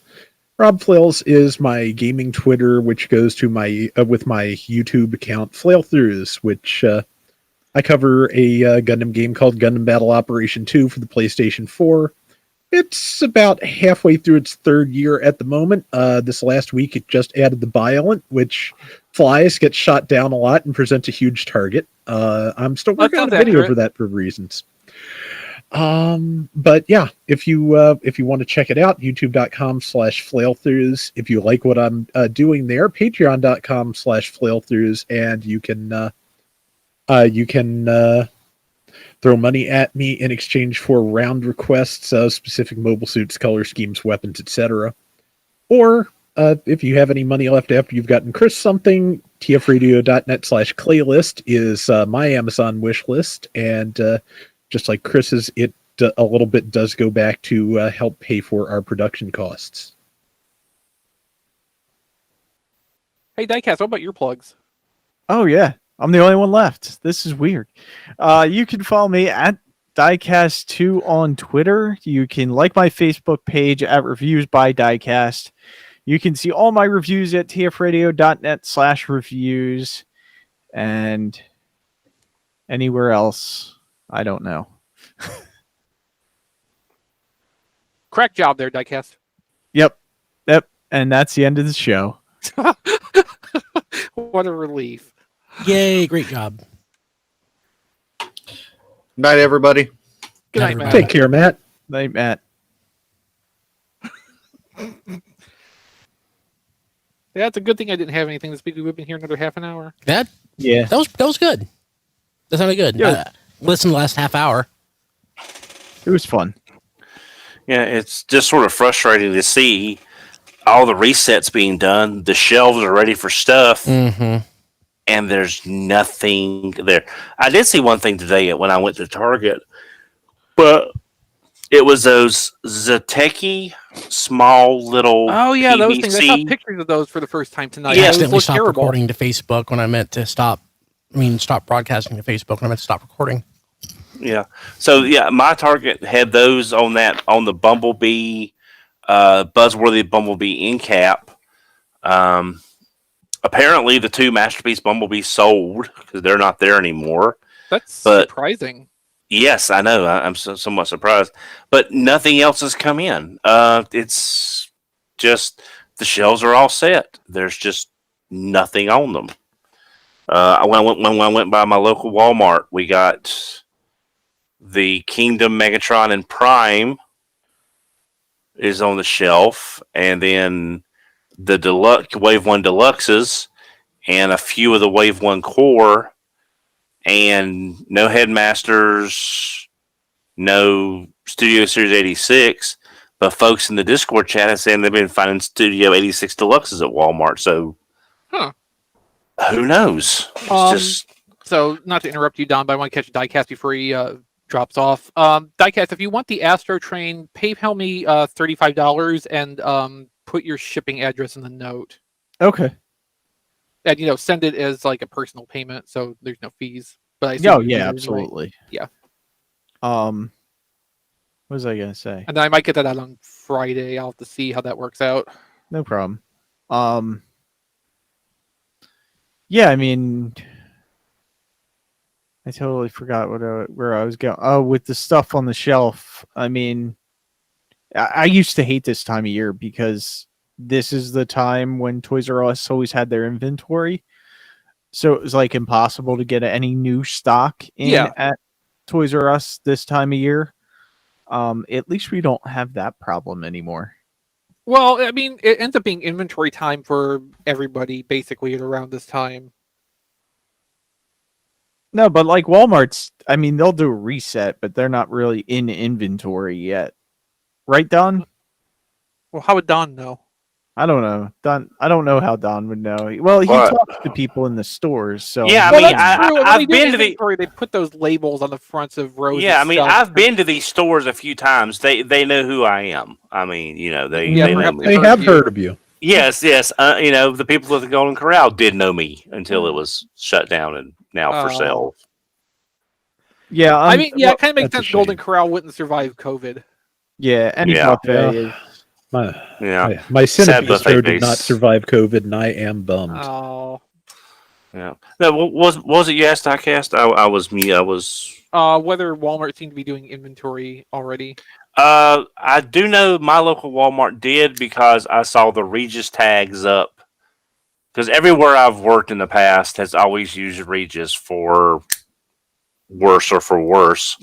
Yeah. Better than So- Kathy Lee. Well, not when they've. Now I won't tell you what horror stories I've heard from friends in retail.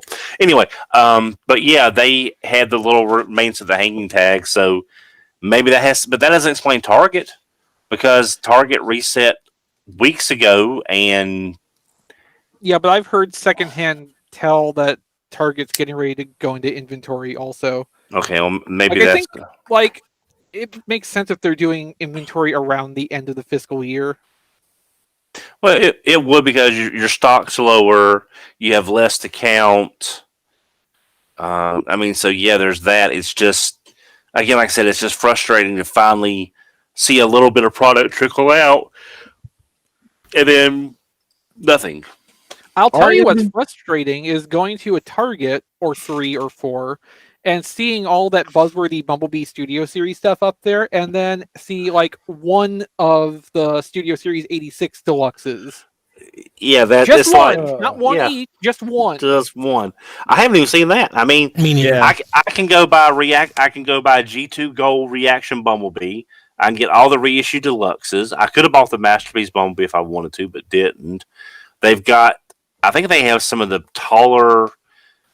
They're not flip and change, but it's that kind of super easy tall big figures that I think is in the buzzworthy packaging. And there, it's just Oh like yeah. The Mega One Step Bumblebee. Yeah. From Age of Extinction. Or And then they've got another end cap, at Target that's a Hot Toys kind of end cap where they've got like Ectotron on the end cap, and you've got all this stuff, and there's like nothing else, just wrestling figures and an Ectotron and Star Wars Black Series stuff. It's just that's it. And the collectible wall in my Target's electronic department, nothing. I've not seen anything. Usually, I have pretty good luck with NECA, compared to a lot of people, because I found stuff for y'all.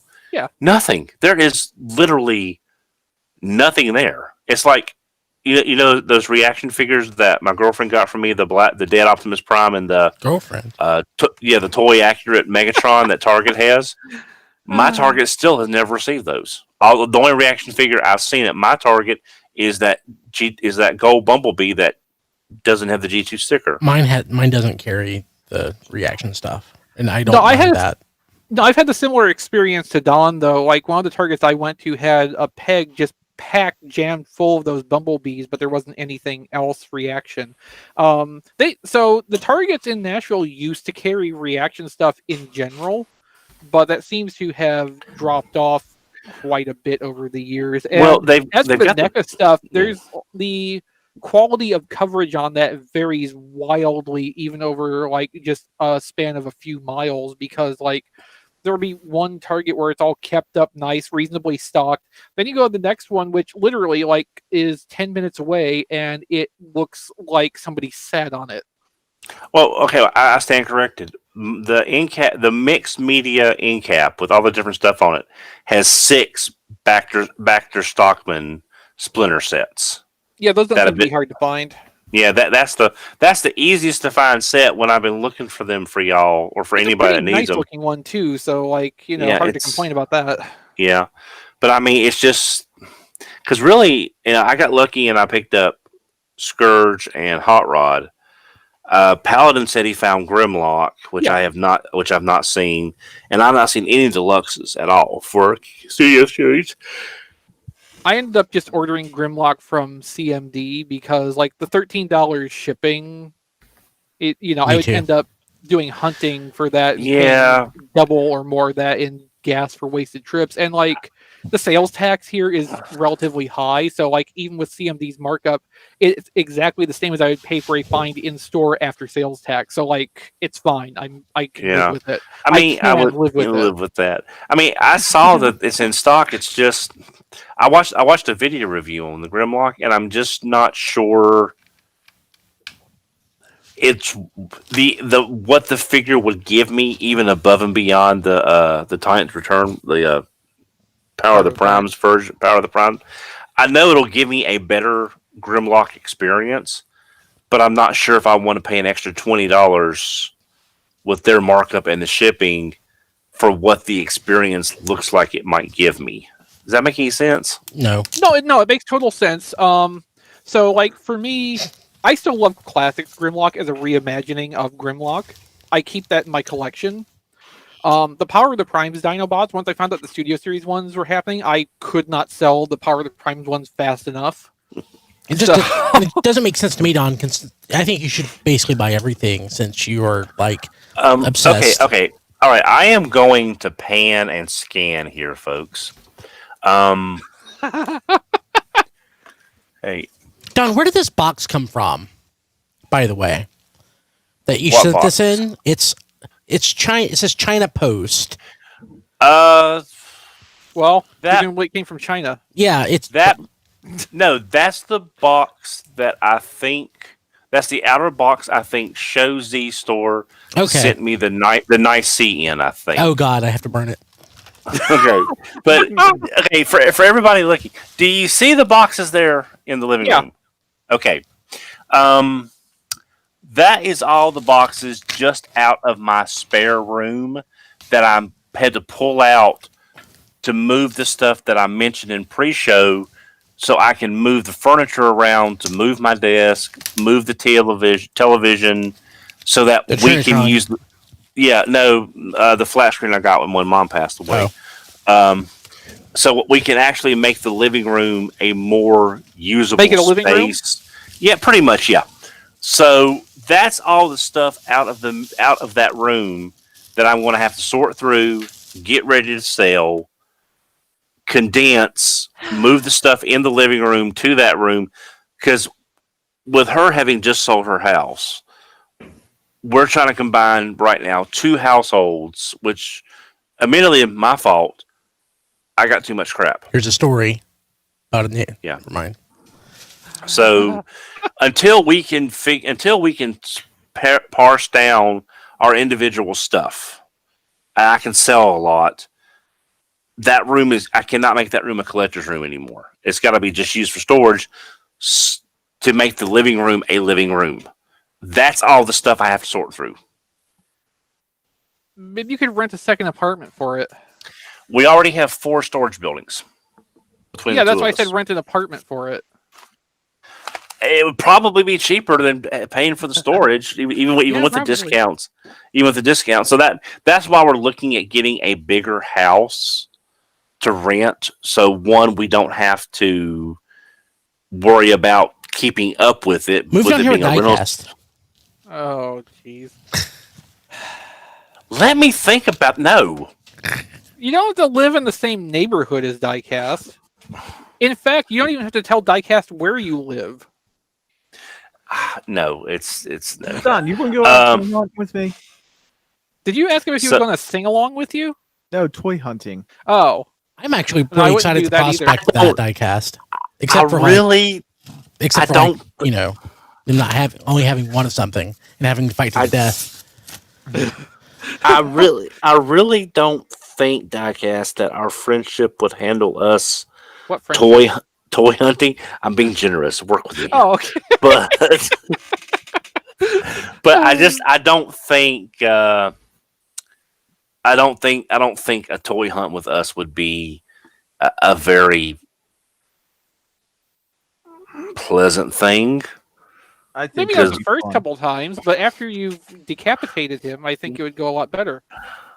Then there's the blood and the cleanup. Then I gotta find a safety cone because of the spill on the floor. It's more hassle. Deal with that. Not if you're not on the clock, Don. That's not your responsibility. But yeah, so you that's do the decapitation. You then just calmly walk to the next employee that you find. It's like there's a mess on aisle, G19 over there. You might want to, get somebody over there to deal with that. Throw some cat litter on it. Bring the spill magic. You're going to need it. So, Chris, I just opened the battle armor, He-Man and Skeletor. Thank you. Oh, they came already. Good. Yeah. The head sculpt, and I still don't have what diecast sent like 3 weeks ago. Yeah, it seems like Tennessee's mail was not nearly as affected as a lot of other states. The head sculpt on He-Man, he looks like a toddler, wanting it. It's funny, and so does Skeletor. Skeletor just looks, pissed off that he was told that he had to put on pants. Oh, and He-Man just looks confused. Yeah, that's true. Interesting. To be fair, I didn't pay a ton of attention to the sculpting on them. God, I need to find that Roboto. If I see it in stock on Amazon again, I'll let you know. Sweet. Thank you. I don't think it has been back in stock on Amazon though. I think Preternia, didn't he tweet about it this week, coming in and out? Maybe. I mean, when I see Preternia's tweets, I'll take note of it, but I don't go searching through them generally. No. I think I saw one. I mean, I guess on Amazon affiliate links, it's worth their while to do that. But Big Known is the account that tweets out when things are in stock. I don't know if I would get a lot of satisfaction just from doing that. Yeah, it just depends, I guess. I kind of got to enjoying doing it because people were genuinely grateful for the heads up when I was posting links. Mm-hmm. So that part's cool. It's like all they do. It feels like. It's a lot of what they do. Preternia. I want to say Preternia was a podcast at one point. Oh, who was it? I don't know if they still are. And I also believe Preternia did some like toy convention coverage stuff on occasion. Sounds right. So like you can kind of understand that with the past year being what it was, like, kind of need some other activities here.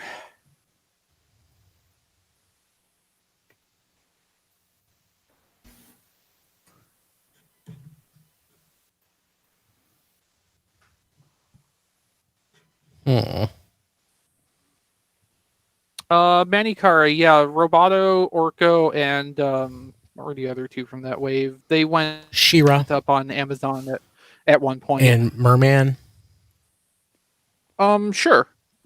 There's also on the back of the package, it looks like Zodak and Clamp Champ. Also, Yeah, I saw Zodak, Merman, and one of the other ones at Target the other day. But they didn't have Roboto. He was already gone. Yeah, so apparently the day I found you those battle armor figures, Brian, somebody else in the Transformers community in the state who I've encountered before had been through there before and picked up the other new figures that had been in. I mean, I'll eventually get them from Big Bad if nothing else. Yeah. Yeah, and like it's not like Transformers where I want to have it. Right. Yeah. Early is immediately. Like my my Grimlock from CMD store is like setting in pre-shipment status. I think mine still is too, and I think that's just based on they've had to modify their drop-off schedule a little bit. I got one from Paladin, so thank you, Paladin, if you're still listening. Yeah, if I hadn't already ordered one from CMD, I would have ended up getting that from him instead. Well, thank you. I didn't do it for you. Well, it still benefited me. And instead, I would have delighted in depriving you of it. But no, I mean, he didn't even offer it to me specifically. He offered it to anyone on Twitter, and I was the first one to reply. Yeah. Yeah, because I didn't need it. Which is... Listen, it's all about me. Me. Yeah, because who's Grimlock ship with? He ships with... Himself, Grimlock. right? Yeah. Oh, himself? Okay. Yeah, that's why Paladin was able to find two of them, because he found a newly opened case of studio leaders, which is 2 Grimlocks. Gotcha. But much like how the next wave of Studio Series Voyagers is going to be a mix of 86 and non-86 stuff, future leader. Yeah. What's it Yeah, gonna so be? Hot Rod's going to ship with something live action movie. I don't remember what. It's the Bumblebee movie Starscream. The Cybertronian one. Oh. So it'll be that and Hot Rods in a split case together. I'm still not used to this like scalper / COVID / living in a city toy collecting culture, I guess. When I'm going to Target and mentioning Transformers and the person knows exactly what I'm looking for and he can tell me when they sold them. I'm used to like going and, somebody having no flipping clue whatsoever. Like, oh yeah, I think we had something like that. But like now there's actual people who go and buy the stuff and probably resell it. So it must be depressing then to go and have people know what you're talking about and know when somebody walked out of the store with it. Yep. Yeah. Like I missed all the deluxe Studio Series stuff. Oh yeah, we had that. Sold it 2 days ago. We don't have any more on the way currently. Like crap. Oh, it looks like Anthony got his Combiner Wars Devastator today. Oh yeah, I saw him tweet about that. He want another one, or did he not have it? He didn't have the regular retail version. He was explaining this on Twitter. He got one of the. Yeah, he had one of the Comic-Con ones as a review sample.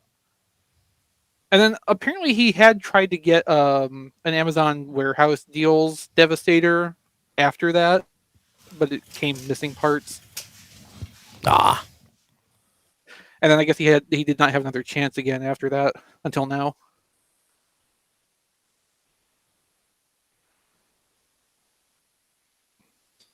All right. I think I'm gonna get going. Yeah, probably a good time to wrap up. People, thank you, diecast and guys for holding on the fort. Sorry, I was not around. Unavoidable. It happens, Brian. Real life comes first. Awesome. People watching live, thank you so much. Good night, everybody.